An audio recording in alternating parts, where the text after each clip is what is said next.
Fee 103. Study Session 3. Ethical Utilitarianism. Introduction. In this study session, we will discuss the theory of ethical utilitarianism. We will also examine criticism that have been leveled against this theory. Learning outcomes. When you have studied this session, you should be able to explain the main claims of ethical utilitarianism and highlight some of the criticism leveled against utilitarianism. Overview of ethical utilitarianism. Ethical utilitarianism, as a moral theory, maintains that the ultimate standard for determining the moral value or status of human conduct, human character, social institutions, or social practices is the principle of utility. This, in the strict sense, maintains that the moral end we should seek in all that we do is the attainment of the greatest possible balance of good over evil, or the least balance of evil over good. In this context, good and evil are used in the non-moral sense and are interpreted differently by different utilitarians. Good could be interpreted or defined in terms of pleasure, happiness, social security, economic well-being, or social stability. Likewise, evil could connote displeasure, pain, social crisis, or poverty. Essentially, utilitarians believe that the moral value of an action, for instance, is to be determined by consideration of its utility, consequence or product, measured in terms of happiness, pleasure, social well-being, or any other consideration that can be quantified. Thus, an action that is morally good or right for a utilitarian could be one that has a desirable consequence, or at least a greater balance of desirable consequences over the undesirable consequences. And it is by virtue of the emphasis on the consequence of actions in determining their moral worth that utilitarianism is also called consequentialism. Utilitarians differ on who should be the focus in the effort to determine the moral status of actions.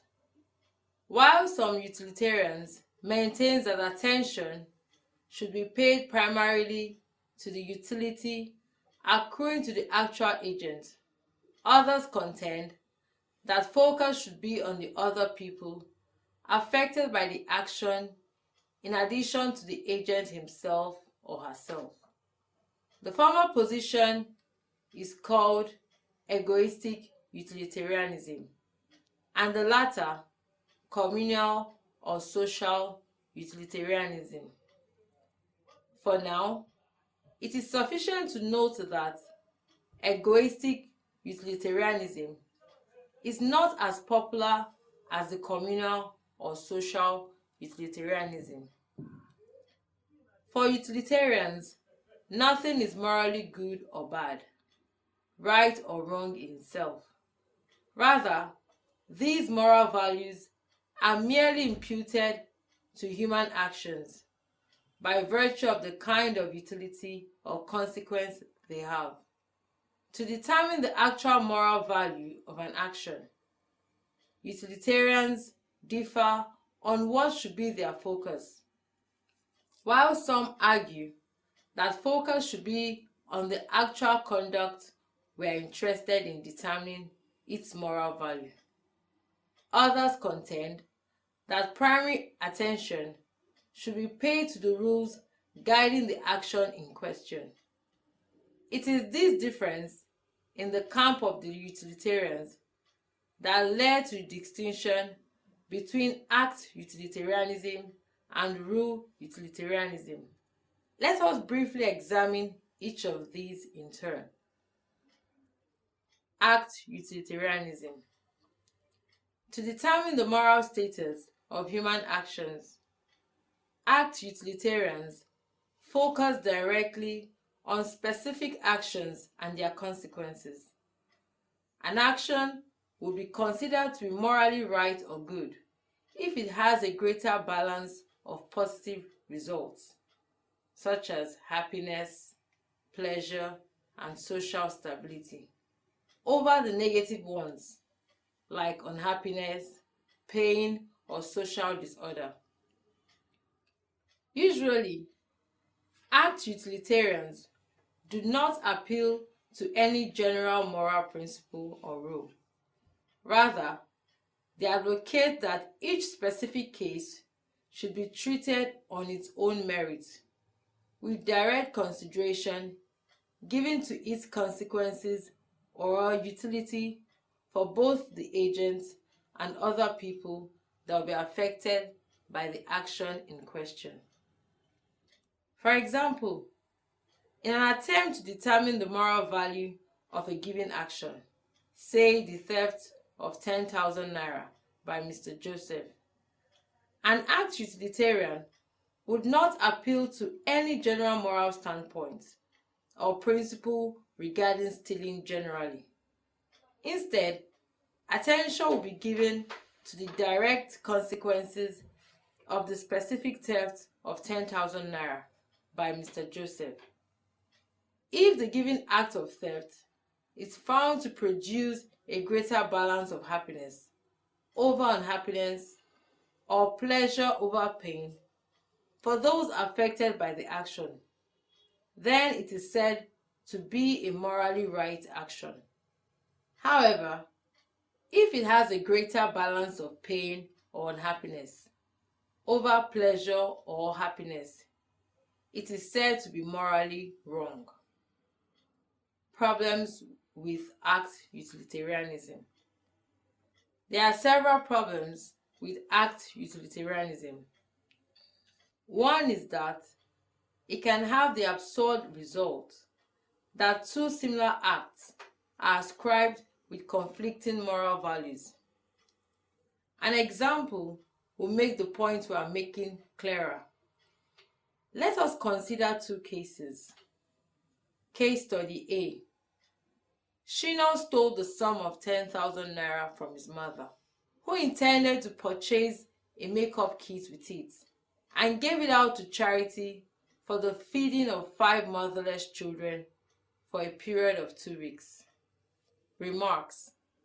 Here, an Act-Utilitarian will say that Harry's act of theft is morally right, as it is more productive of happiness than if the money was spent by the mother.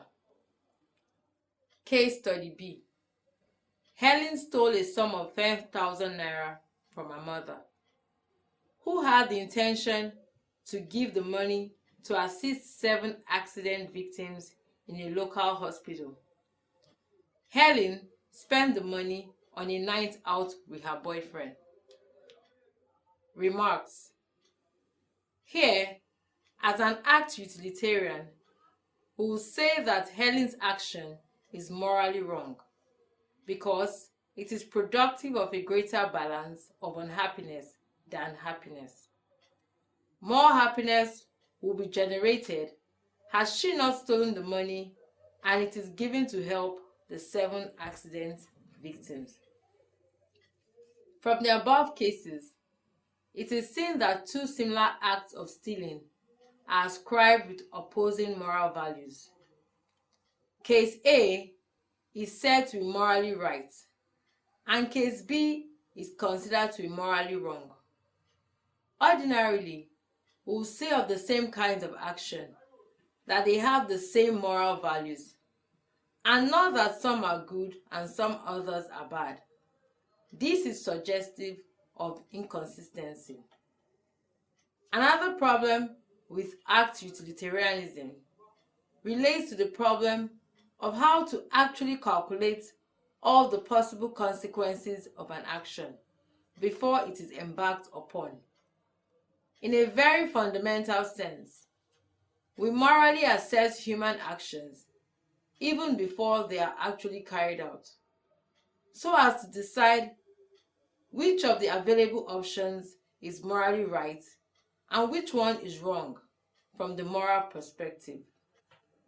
Going by the thesis of Act-Utilitarianism, such an assessment must be based on an analysis of all the consequences of the action, which unfortunately cannot all be determined a priori.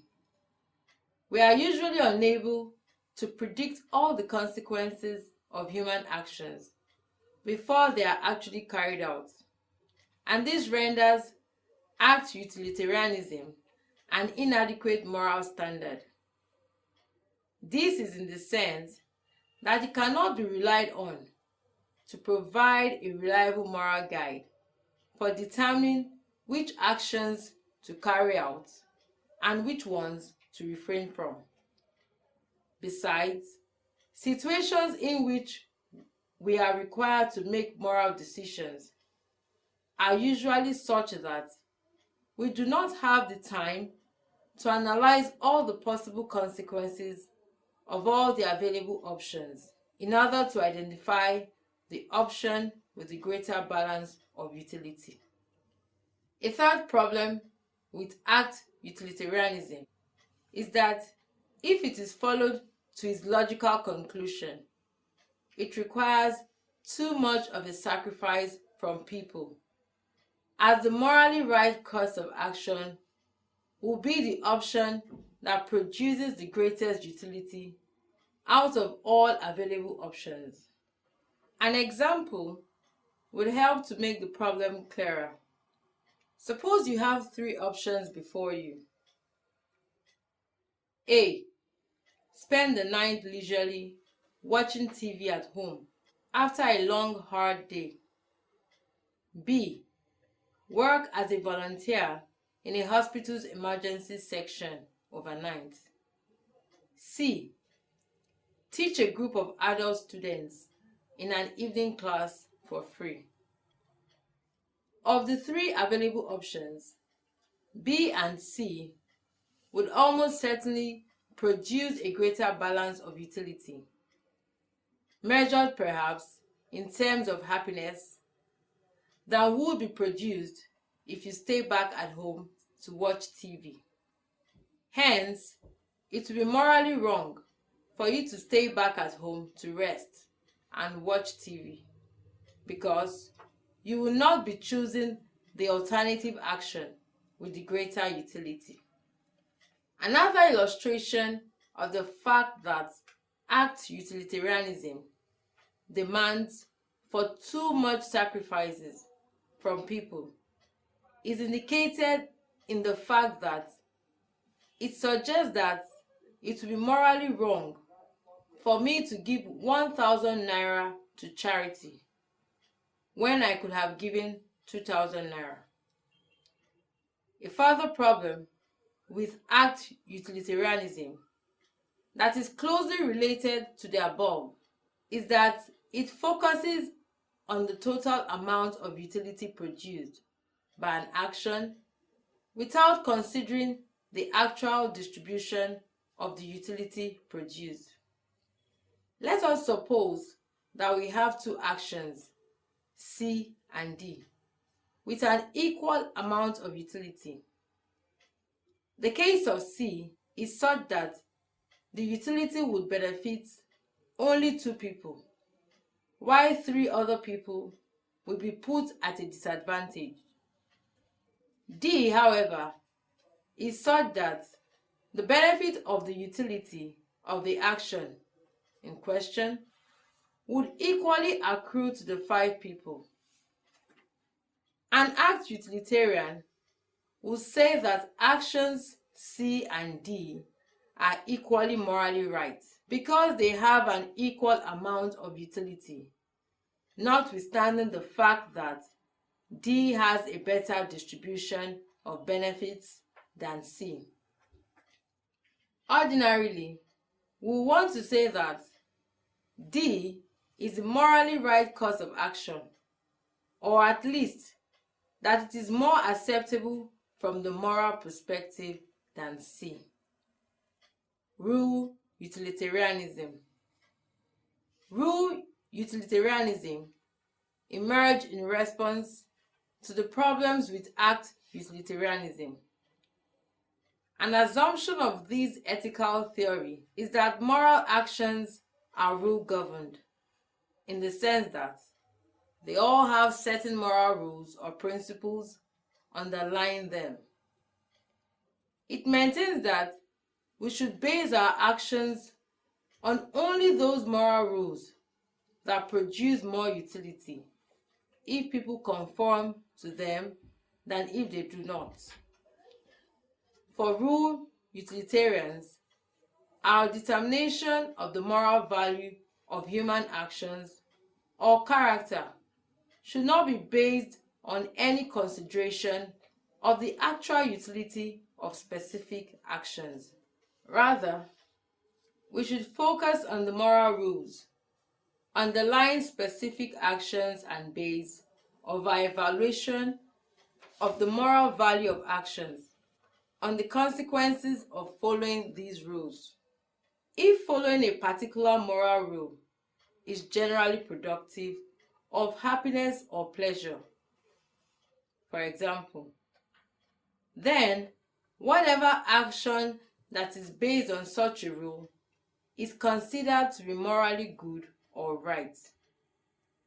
Conversely, if a rule is known to generate more unhappiness or pain than happiness or pleasure in society, then whatever action is based on it is deemed by the rule-utilitarians to be morally wrong or bad. Examples of moral rules generally considered to be productive of a greater balance of good over evil include: lying is wrong, honesty is good, it is good to be kind to fellow human beings, murder is morally wrong. Let us consider an example.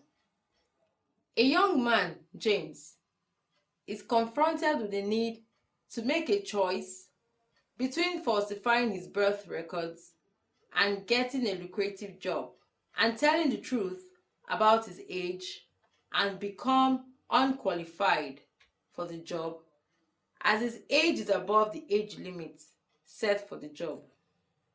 In this case, rule-utilitarians would reason along the following lines. Falsifying your birth records amounts to lying about your age. Lying is always morally wrong. Therefore, it would be morally wrong for James to falsify his birth records.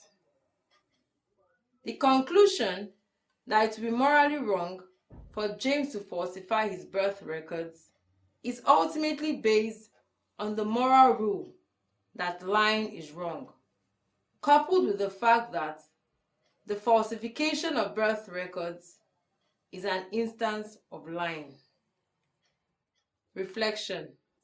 For rule-utilitarians, our determination of the moral value of human actions or character should not be based on any consideration of the actual utility of specific actions.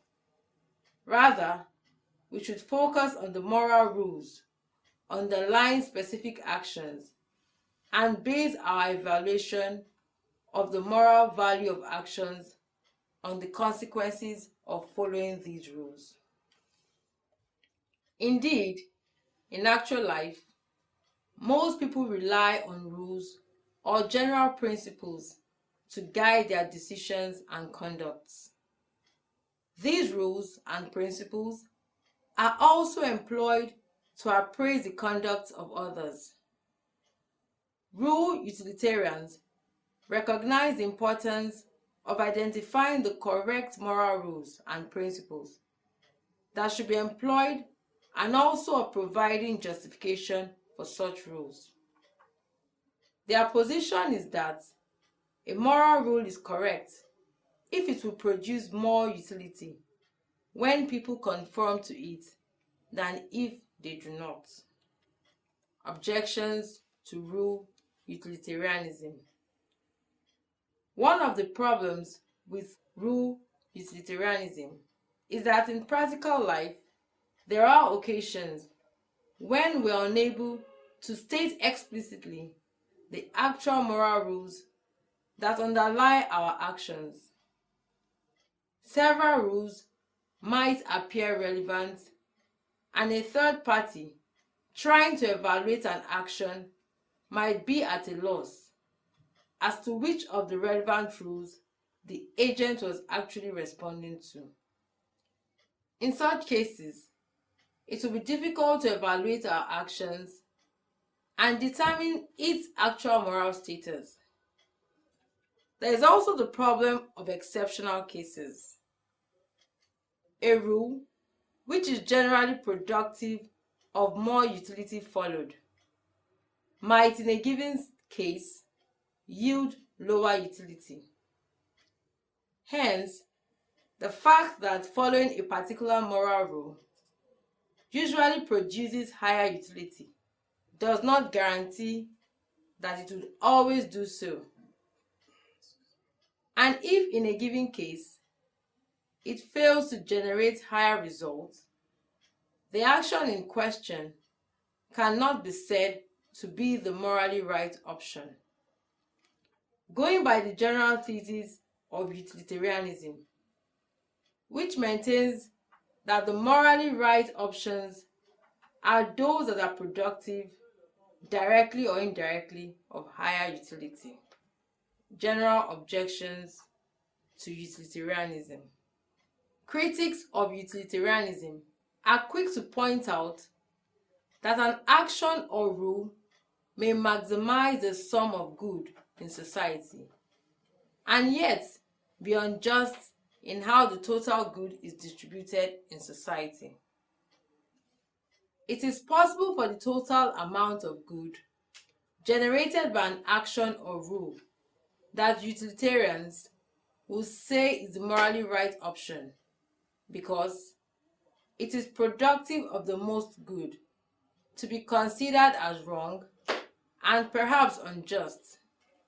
For example, if it violates the basic rights of minorities. Alternatively, such action or rule might concentrate the goods generated in the hands of very few people in society, while majority of those affected by it are disadvantaged. Besides, the fact that an action or the rule upon which it is based is productive of better utility in society than other alternatives does not necessarily imply that it would be morally right option to adopt. We might want to reject such action as morally wrong by a consideration of the very nature of the action or the rule itself. This objection to utilitarianism thrives on the fact that it is not only considerations of utility that determines the actual moral status of human actions. It is also important that we consider the action in itself because it is possible for an action by its very essence to be very wrong or unjust. A good example would be when it violates the fundamental of some people, even if these are in the minority. The case of the legendary Robin Hood might be a good example here. He was reputed to specialize in robbing the wealthy in society and give the proceeds to the poor, who were in a more dire need of the stolen items than the original owners.